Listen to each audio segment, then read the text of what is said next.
직무에 지원한다고 했을 때 어느 직무 지원해요? 하면은 대부분의 이제 취업준비생 분들께서는 그냥 행정직이요, 뭐 사무직이요 이렇게만 말씀하시는 분들이 많거든요.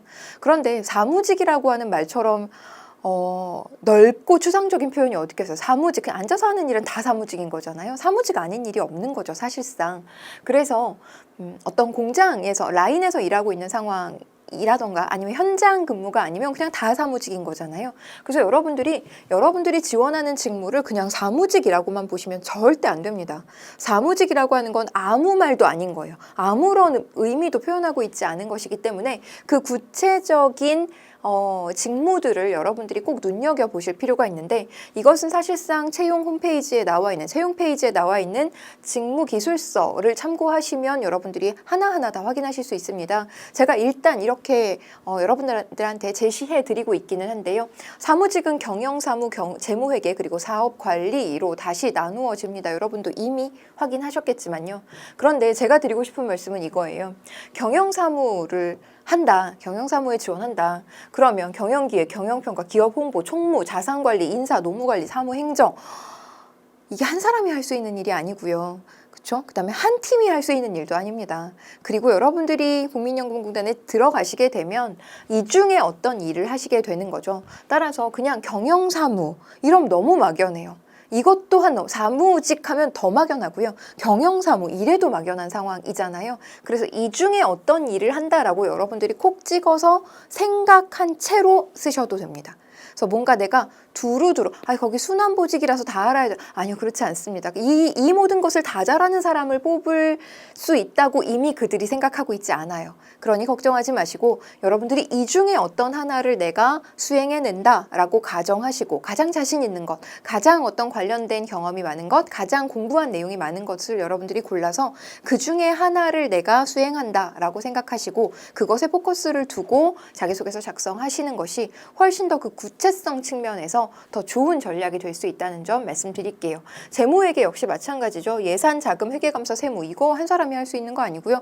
굉장히 다수의 사람들이 나눠서 맡는 거잖아요. 따라서 여러분들이 국민연금공단에 재무와 관련된 일을 맡는다 이렇게 생각하시면 너무 막연해서 오히려 더 쓸거리가 떠오르지 않고 그 표현 자체가 장황해질 가능성이 매우 높기 때문에 구체적으로 이 중에 하나를 딱 골라내시면 되겠습니다. 심사직 같은 경우도 마찬가지이고요. 전산직 아니면 기술직 역시 마찬가지입니다. 여러분들께서 전산직과 관련해서도 직무기술서 반드시 참조하셔야 되겠고, 여러분들이 지원하는 직무에서 그 구체적인 직무의 세부 내용이 무엇인지 하나하나 형광펜으로 줄쳐가면서 확인하셔야 되겠고, 이 모든 것을 다 해내야 된다는 것이 아니라 이 중에 하나를 내가 수행한다고 할 때 어떤 점을 어필할 수 있을 것인가에 대해서 여러분들이 확인하시면 되겠습니다.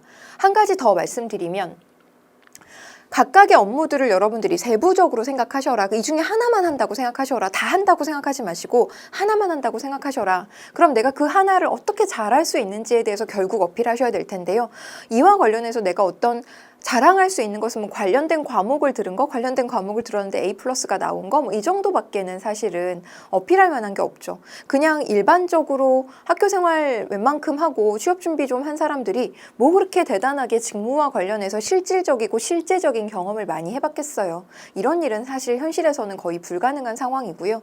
채용하는 사람 입장에서도 이거랑 똑같은 일을 안 해봤네? 이 경험이 사전에 충분하지 않네? 그러니까 탈락. 이렇게 탈락시키기 시작하면 뽑을 사람이 없는 것이 현실인지라, 그리고 그런 경험을 해봤다고 해서 다 또 능력이 있는 것이 아닌지라, 여러분들이 이런 직무와 관련해서 내가 어떤 부분을 어필할 것인가에 고민 상황에 처해 있으시다면 내가 뭘 잘할 수 있는지는 역시 직무기술서에 나와 있는 필요 지식, 필요 기술, 그리고 직무 수행 태도를 중점적으로 보실 것을 꼭 권하고 싶습니다. 제가 지금 매 페이지마다 사무직, 심사직 역시 마찬가지이고요.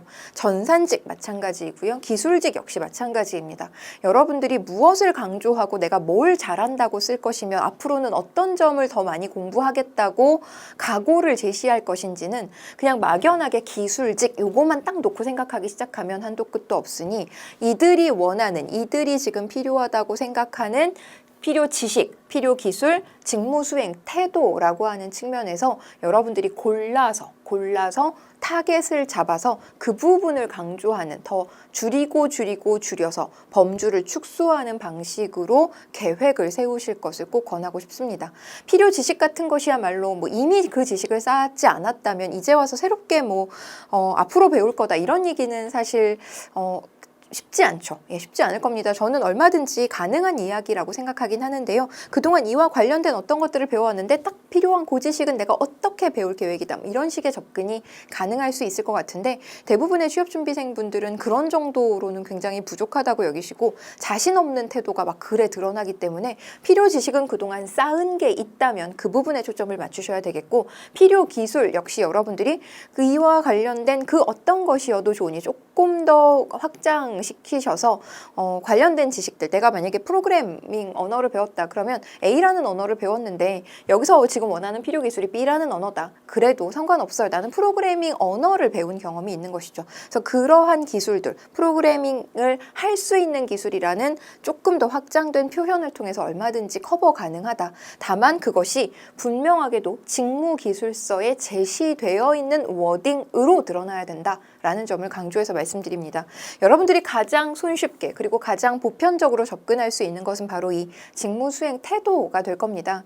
이 태도라고 하는 것은 어떤 자세를 갖추었는가의 문제잖아요. 그런데 그 자세는 과거에 갖췄어야 하는 것이 아니라 앞으로 갖추어 나가야 할 것이기 때문에 여러분들이 뭔가 소스가 충분하지 않더라도 과거의 경험이 근사한 것이 없다 하더라도 이 태도 부분을 잘 공략하시면 얼마든지 변별력 있는 자기소개서 쓰실 수 있고요. 얼마든지 매력적인 자기소개서 완결해 내실 수 있습니다. 자, 구체적인 항목들에 대해서는 그 작성 전략과 관련해서 다음 강에서 우리 다시 한번 좀 더 구체적으로 살펴보도록 하고요. 일단 여러분들이 국민연금관리공단 지원하시는 분들이라면 당연하게도 이미 이 기업 사람으로서의 애정과 관심을 충분히 느끼고 가지셔야 한다. 실제로 내가 되게 좋아하는 곳이고 의미 있는 곳이고 엄청난 가치를 실현하고자 하는 목표를 가진 곳이다라고 일단 먼저 사랑하셔야 되고 그 사랑이 결국에는 구체적인 정보 확인으로 증명될 것이고 또한 여러분들이 어떤 특정한 직무에 지원하는 과정에서 그 모든 일을 다 해내는 완벽하고 만능인 사람을 뽑고자 하는 것이 아니라 그 중에 일부의 업무를 온전하게 수행해내는 사람을 뽑는 것이기 때문에 너무 넓게, 너무 추상적으로, 너무 막연하게 보지 마시고 나를 슈퍼맨으로 치장하실 필요도 없고 여러분들이 직무기술서에 준해서 구체적인 세부 항목들 좀 꼼꼼히 살펴보실 것을 권하겠습니다.